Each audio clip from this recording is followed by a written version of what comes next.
Bueno, estoy súper feliz porque estoy aquí en nuestro programa. Esto está bacano, Pastora Esto está Sara. bacano. Estoy súper feliz aquí de estar acompañándolos a todos. Gracias, pastora. No, muchas gracias. De verdad que es un privilegio que estés con nosotros. Recibimos muchísimo en todo este Sí. congreso de Brave Woman, recibimos de Dios. Y yo siempre digo que la pastora es como una leona. Ella sale y ¡bom, bom, bom! Ah, Se siente la autoridad. ah, Y cómo no, pastor, o sea, ¿de qué hombros sí. eres lanzada? Tu familia, tus padres. Es increíble todo lo que Dios ha hecho con el ministerio. Si nos Sí, hablas un amén. poquito de la Claro, familia. bueno, para los que no saben, mi nombre es Sara.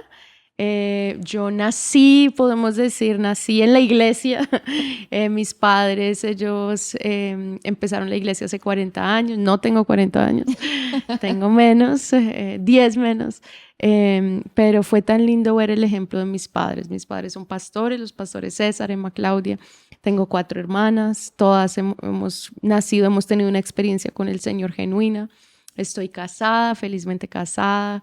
Mi esposo es un guapo brasilero, cuando Palab. fala portugués, y Dios me ha bendecido con 4 hermosos hijos, y amamos servir al Señor. De verdad es lo más lindo que hay y bueno, es una alegría estar aquí con ustedes. Pastor, ustedes son un ejemplo de, bueno, esa mentalidad que las mujeres no pueden ser usadas por Dios, pero Sí. ustedes son cuatro mujeres, va la mamá, y todas son increíbles como Dios las usa, pero también como el pastor les Sí, ha dado total. como ese lugar en la Mm. iglesia y dejan que cada una fluya en sus dones porque todas son completamente Sí, diferentes. total. No, pues de hecho, cuando mi papá empezó la iglesia no era común ver mujeres predicando, ahora se ve mucho más. Ajá. Pero en esa época era el hombre y la esposa daba el saludo, como, ay, los anuncios. Y mi mamá como que le decía, bueno, yo voy a ser la que va a dar los anuncios. Pero mi mamá no se había despertado así como al ministerio. Y lo más lindo es que Dios le habla a mi papá cuando él tiene pues 4 hijas, no tiene una, sino 4 y le dice, yo voy a usar a la mujer grandemente en el próximo avivamiento. Dale el lugar a tu esposa, porque si le das el lugar a tu esposa, tus hijas van a encontrar su lugar. Mm. Entonces lo primero que mi papá hizo fue darle el lugar. No la forzó, no le dijo, ok, mi amor, tienes que predicar el domingo, porque mi mamá era tímida. La gente que ve a mi mamá hoy dicen, la pastora Emma Claudia era tímida. Ahora mi mamá es súper extrovertida, pero ella era súper tímida, no le gustaba hablar en público. Sí, Increíble. parece otra persona. Pero mi papá empezó a orar, Señor, despierta el espíritu de mi esposa para que ella ame el ministerio. Porque yo creo que el ministerio también uno tiene como que nacer a ese llamado. Y él empezó a orar, a orar, a orar. Y mi mamá tiene una situación que fue como el quebrantamiento, que son esos momentos difíciles que a veces uno no entiende. Ujú. Mi mamá se lanza al Senado y pierde esas elecciones por 100 votos. Entonces mi mamá, Por bueno, sí, por 100. 100 votos, Wow. pero Dios usó eso para quebrantarla. Ella sin entender viaja a Israel y le dice, Señor, háblame. Cuando llega a Israel, escucha la voz de Dios y le dice, ahora vas a nacer al ministerio. Desde ese momento fue como un cambio de naturaleza. Mi mamá llega a Bogotá, nunca había hecho nada de mujeres, reúne a las esposas de los líderes de mi papá, las convoca y les dice, bueno, ahora voy a ser la pastora de mujeres, vamos a hacer una reunión en el Coliseo. Nunca habían hecho una reunión. Wow, o sea, se lanzó Se de una lanzó, vez al sí, Coliseo. de una. Y mi papá tenía un viaje, la fecha del evento, y mi mamá, no, pero tú tienes que estar, tú tienes que estar. Mi papá hizo todo para no estar, porque sabía que era el desafío de ella. Y le dijo, mi amor, Dios está contigo. Bueno, mi mamá llega al Coliseo.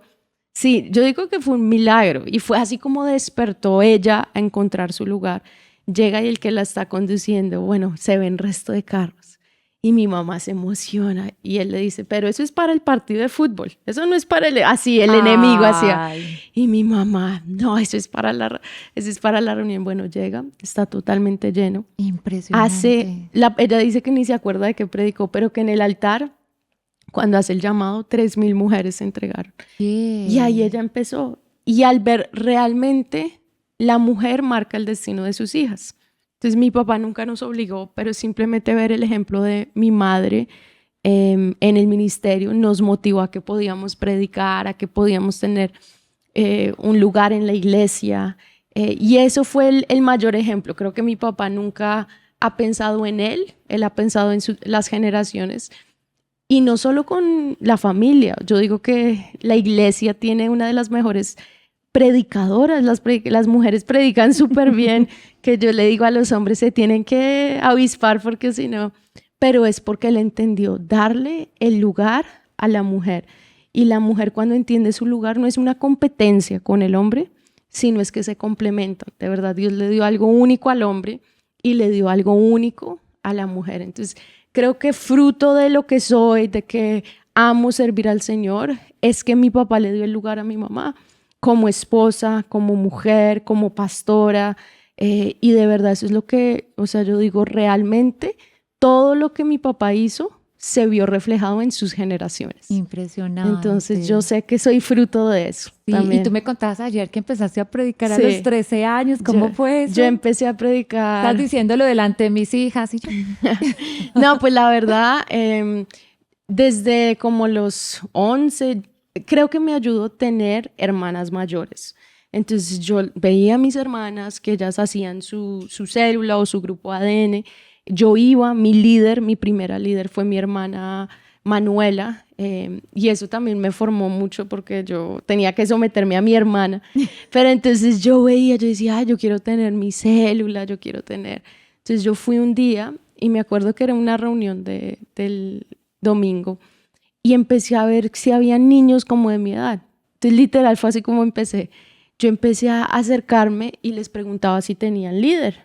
O sea, tú le preguntabas Yo le preguntaba a los niños, otros niños en la iglesia, ¿tú tienes líder? Y ellos me decían, algunos que sí, algunos que no. Y cuando me decían que no, yo les decía, ok, yo voy a ser tu líder. Vamos a tener célula en este día. Bueno, y así empecé. Y al principio, honestamente, era más juego que mensaje. Entonces jugábamos de todo. Y luego, ay, sí, esto es una célula. Vengan, vengan.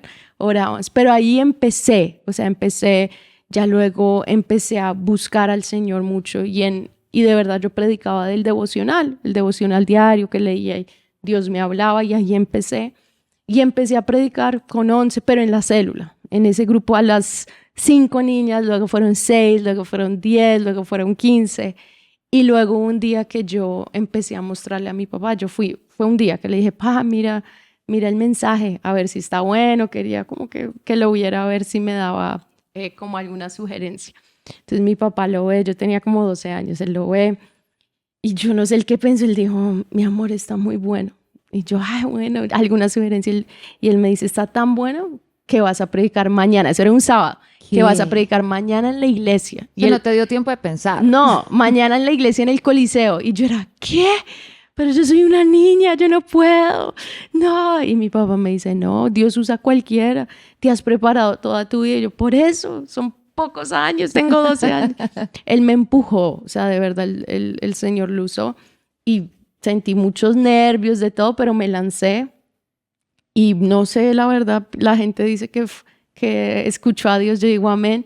Pero yo siempre decía, Señor, que no sean mis palabras. Desde los 12 años, que no sea yo, sino que seas tú. Tú usaste un burro, tú me puedes usar a mí. Y es una de mis pasiones, de verdad. Siempre es un privilegio poder predicar, poder hablar. Y predicas increíble, Amén. porque es una revelación de Dios, un peso, o sea, porque muchas mujeres como que hablan y no hablaron nada. Sí. Pero tú hablas y es ese rema de Dios, Amén. pero te lleva también esa intimidad con el Señor. Es súper especial, de sí, verdad. La verdad me apasiona. Y sé que Dios usa hoy la predicación de diferentes formas. Sé que cada mujer, porque a veces dicen, no, yo cómo voy a hablar, pero el hecho de que uno comparta su testimonio ya está predicando. Tú no tienes que predicar simplemente en una tarima, tú estás predicando en tu trabajo, en tu colegio. Hay muchas formas de que Dios usa hoy la predicación o el testificar. Yo digo que una de las mejores formas de uno empezar a predicar es testificar. ¿Qué ha hecho Dios en tu vida? Y yo cuando predico, testifico. Yo de verdad lo que hablo es, miren, Dios hizo esto en mi vida, Dios hizo esto en mi familia. Y es tan lindo porque el Señor cuando llama a los discípulos no los llamó a ser teólogos, sino les dijo, sean mis testigos. Y creo que ese es un llamado a todos, porque algunos de pronto dicen, no, pero eso es solo la pastora que puede predicar. No, todos pueden predicar, todos pueden testificar. Está como la película de Ratatouille. Todos pueden cocinar, literal. Todos pueden testificar, todos pueden hablar de lo que Dios ha hecho. Si Dios ha hecho un milagro en tu vida, tú puedes testificar. Dios sanó a mi papá, me sanó a mí, me quitó la ansiedad. O sea, todos podemos testificar. Y eso es la mejor predicación, la verdad. Pastor, y tú eres una mujer muy valiente. ¿Cómo ha sido ese reto?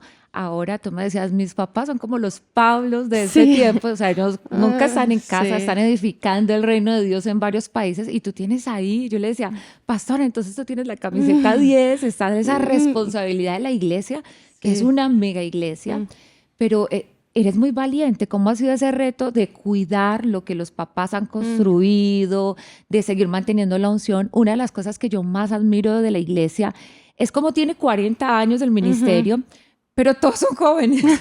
Amén. Dice, ¿cómo hacen para que vaya la Sí. generación y pase la antorcha y todos y sigan ganando jóvenes? Y ahora tú eres esa siguiente generación y la responsabilidad de sostener y multiplicar lo que tus padres han hecho. Creo que Dios es un Dios de generaciones y algo que yo entendí es que esto no es ni mío, esto es del Señor.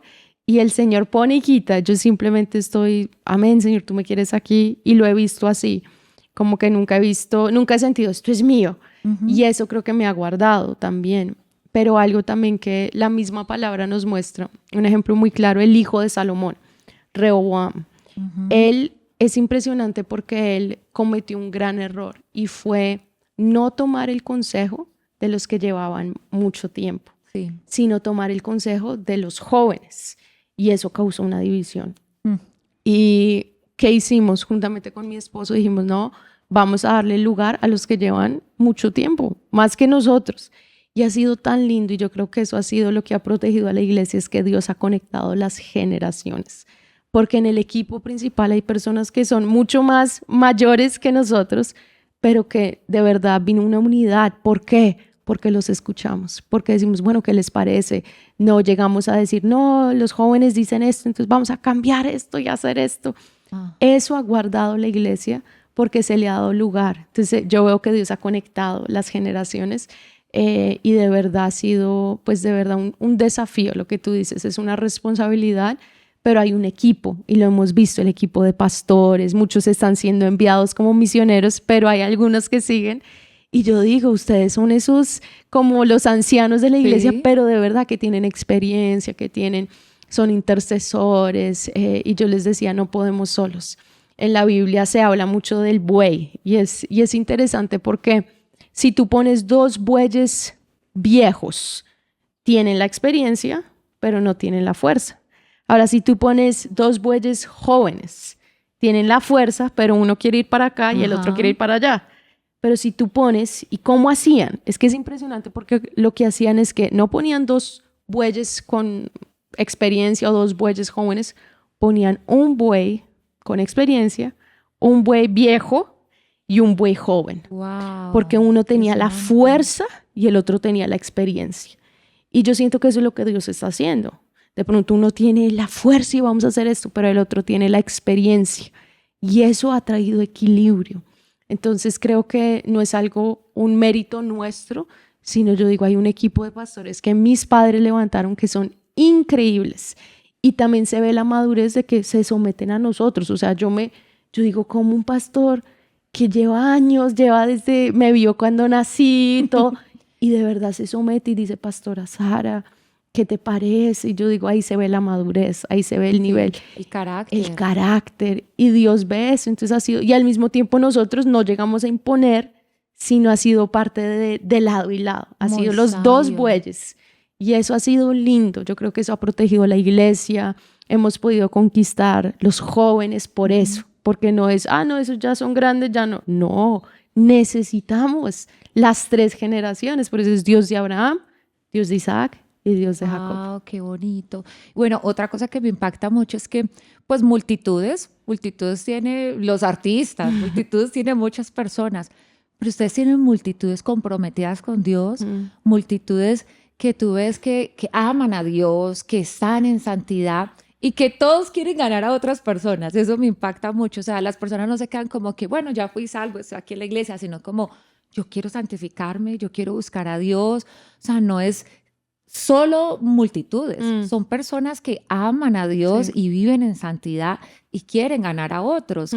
¿Cómo hacen? Y también veo que es como, también ustedes son de mucha oración e Sí, intercesión. pues la verdad creo que el Señor nos mandó a hacer algo a todos y es cuando Él ascendió al cielo, fueron sus últimas palabras y yo digo que las últimas palabras de una persona son las más importantes. Cuando una Sí. persona está por partir, dice lo más importante.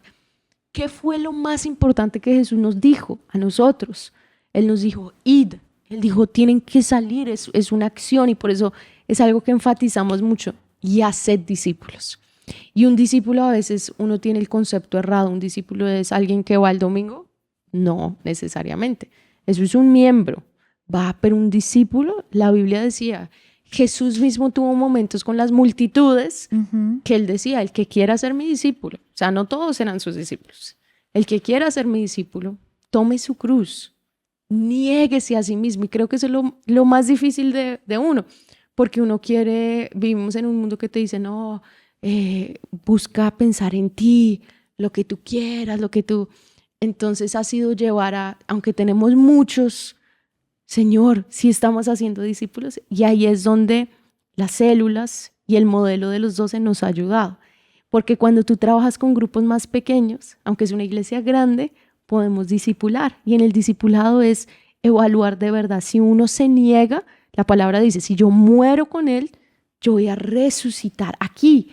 Entonces creo que eso es lo más lindo de la visión, que tú puedes transmitir lo que es ser discípulo de Jesús, que la gente dice, ay, es difícil, pero no, yo les digo, lo que recibes no se compara con lo que este mundo te da. Cuando tú estás en Cristo, tú dices, ¿por qué me demoré tanto?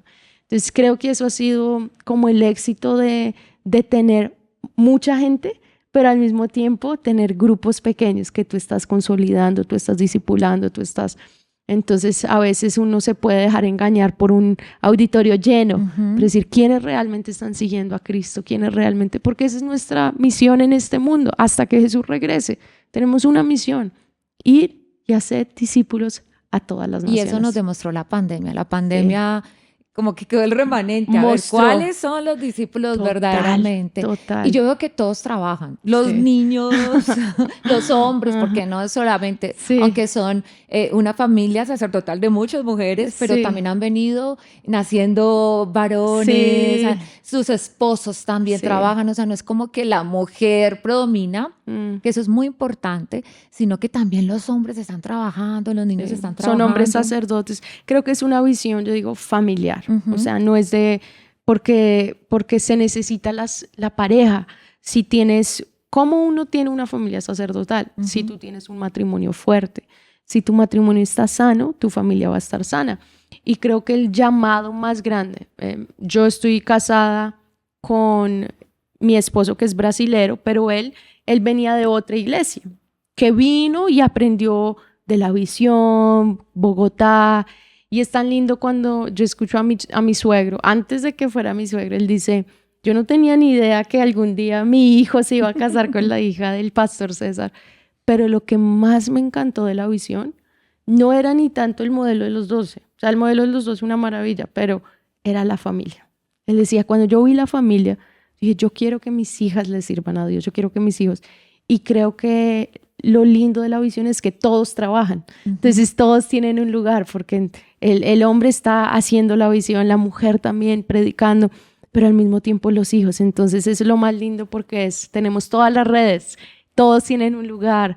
Ahorita pues yo con 4, mis hijos están pequeños, pero ya ellos tienen célula, ellos, bueno, no lideran, pero ya van a su célula, ya ellos están soñando con ser líderes, soñando con ser parte de la alabanza, servir en Kids, en Zona Kids. Bueno, entonces es muy lindo como tú involucras desde pequeños, lo haces parte de su vida y eso protege a nuestras generaciones. Esto trae también ese compromiso de servir. Otra cosa que he visto, pastora, es que ustedes se meten en la política porque hay como han satanizado Sí. la política dentro de la iglesia, pero ustedes han tomado ese lugar allí y han levantado concejales, tu mamá, senadora, ¿cuántos periodos? Tres periodos. Tres periodos, Sí. tú también te Sí. lanzaste, Estuve en como el tomando consejo. esos lugares de autoridad y a veces dicen, no, yo soy cristiano, yo no me meto ahí, no, todos son corruptos, no, ¿tú qué nos hablas acerca de Pues eso? yo la verdad sí veo desde un punto bíblico como la palabra habla muchísimo del gobierno. Si tú lees la palabra de Génesis, Apocalipsis, tú empiezas a ver cuando Dios llama al pueblo, los saca, les da una ley. Dios ha sido, la palabra dice, Él es nuestro rey. Entonces, si a alguien le importa la política, primeramente es a Dios, porque son los que determinan cómo vamos a vivir, si la vida escoge la vida o la muerte. Son los políticos que exaltan la vida o exaltan la muerte. Entonces, la política está alrededor. La política no es algo, sino que todos somos de alguna forma afectados o beneficiados por lo que hagan nuestros gobernantes.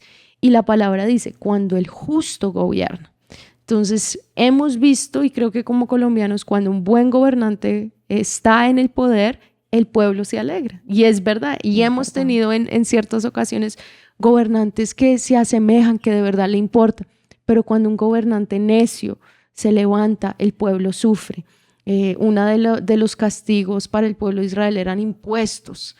¿Qué estamos viendo hoy? Que hay más impuestos, hay más impuestos. Entonces, si no nos importa la política en nada, pero no nos gusta cómo se está afectando, tengo el mismo salario, pero el mismo salario ya no me alcanza. ¿Eso es culpa de quién? Es culpa también de nosotros, porque no hemos orado, porque no nos ha importado y porque se está levantando gente sin el temor a Dios, que termina robando al pueblo. Entonces, viendo todo esto, tenemos que hacer algo, tenemos que actuar. Como tú lo decías, hemos estado adentro. Yo digo que la función del cristiano no es llegar y de cierta forma que ya la política sea sin corrupción, ojalá, pero vivimos en un mundo caído y Dios nos dijo, sean sal y luz. Y yo creo que esa es la función de uno. ¿Por qué es importante uno saber? Porque la sal en el siglo I detenía la corrupción. Entonces no es que de pronto uno llegue y ya no, nunca más va a haber corrupción. Yo creo que solo hasta que Jesús regrese. Así es. Pero podemos detener. Por ejemplo, ahorita nuestra concejal en Bogotá logró detener que pasaran un acuerdo que quería traer todo el tema de los trans a las escuelas, que fuera normalizado. Y ella lo detuvo. ¿Y si no hubiera estado? Y si no hubiera estado, ¿quién está? Entonces, eso es lo que yo digo, hay que estar para detener. Ahora dicen, pero ¿qué tiene mal eso del trans? Si tú eres un cristiano, si tú crees en la palabra de Dios, nuestro guía moral, nuestro guía ético es la palabra, y la palabra que dice varón y hembra. Entonces ya yo sé, y el enemigo es muy astuto y se viene a destruir eso, la imagen de Dios.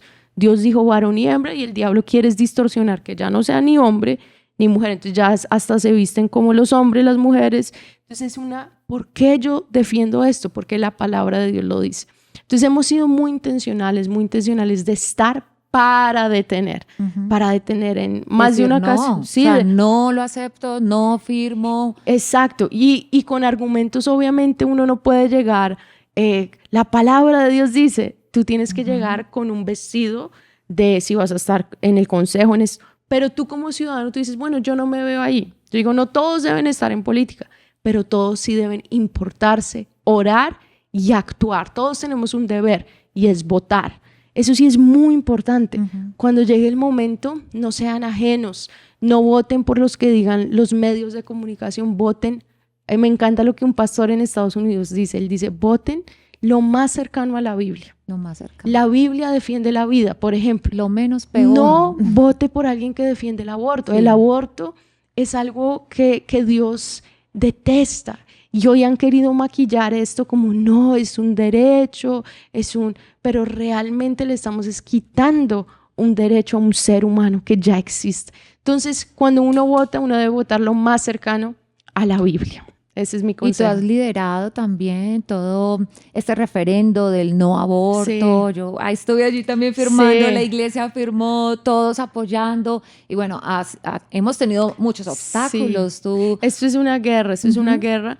Pero yo digo que uno, lo que dice la palabra, no nos cansemos de hacer el bien. No nos cansemos de hacer el bien, porque a su debido tiempo vamos a cosechar. Esto es algo a largo plazo y debemos seguir. No, porque a veces uno se puede cansar como, ay, pero ¿será que? Pero uno no se puede cansar de defender la familia, no se puede cansar de defender el matrimonio, de dar esos principios a nuestros hijos, de hablarlos con los jóvenes. No nos cansemos de hacer el bien, porque la palabra dice, a su debido tiempo. Y yo creo que ese debido tiempo va a llegar, vamos a cosechar el bien. Y yo creo que nuestro mayor pecado como iglesia es el silencio. Sí, No, total. eso no me importa. No, yo no me meto ahí. Yo recuerdo que hace mucho tiempo queríamos entrar a las redes y mostrar lo que Dios estaba haciendo. Y recuerdo que mis hijas me decían, mami, no te vas a meter a TikTok. TikTok es otra cosa. Ahí están todos los haters, mami, no lo hagas. Porque no lo voy a hacer y voy a mostrar la verdad. Y los cristianos tienen que salir y defender y decirnos, esto no es así, esto no es real. Y yo creo que necesitamos creyentes también que se metan a las redes, pero se metan a la política, se metan allí a tomar esos puestos. A los negocios. A los negocios. ¿Quiénes son los que se preparan? ¿Quiénes están allí en esos puestos? O sea, también hay que analizar qué clase de personas están. Los inmorales. Total. Las feministas. No, y terminan contaminando aún a los que están en la iglesia, porque esto también se convirtió en una plataforma donde otros predican sus creencias. Entonces predican de verdad ideologías que van en contra de lo que nosotros creemos. Pero ahí es donde nosotros tenemos que levantarnos con la verdad. Solo hay una verdad. Conoceréis la verdad y la verdad os hará libres. Cuando tú conoces a Jesús, de pronto tú dices, no, pero estás confundido. Pero cuando tú conoces a Jesús, es tan lindo porque Él te muestra, Él te dice, no es ese camino. Eso que creíste por mucho tiempo, que te dijeron en la universidad, no es verdad. Y el Espíritu Santo de verdad, a través de ese encuentro con Jesús, te empieza a mostrar la verdad. Y ahí es donde tú puedes tomar tu postura como cristiano y ser luz. Pero tú no puedes ser luz si estás contaminado. Si tú, ay, pero ¿qué tiene de malo esto? Primero es cuando tú estás con la palabra a diario. Yo sí te motivo que tengas un amor por la palabra, porque eso empieza a renovar tu mente. Si tú pensabas que de pronto pues no es tan malo algunas ideologías que se han levantado, porque ellos empiezan, de tanto hablar una mentira, uno empieza a creerla. Pero cuando tú estás en la palabra renueva tu entendimiento y tú empiezas a ver cuál es la voluntad de Dios. Tú empiezas a ver que eso que me están diciendo no es verdad, eso que me están diciendo no es lo correcto, no es lo que Dios designó para nosotros. Y ahí tú puedes defender la verdad. Y sí, toca levantarnos, pero a veces se levantan y están contaminados. Por eso sí yo digo, primero, estén bajo cobertura, o sea, porque hoy todo el mundo quiere ser influencer. Entonces, primero, estén bajo cobertura, eso te guarda, sé discípulo y sé fiel a la palabra de Dios. Cuando tú enfoques eso y el Señor te habla, sé sal, sé luz, ahí tú puedes ir y estás protegido. Pastora, esto está bacano. Esto está bacano. Gracias por estar con nosotros en SOS para tu vida, por acompañarnos en este congreso tan maravilloso y seguimos creciendo, avanzando y diciendo no a lo que no debemos apoyar. Así es. Bueno, muchas gracias a todos. De verdad, una alegría estar con todos ustedes. Esto estuvo muy bacana, así que gracias y nos vemos muy pronto. Chao, chao.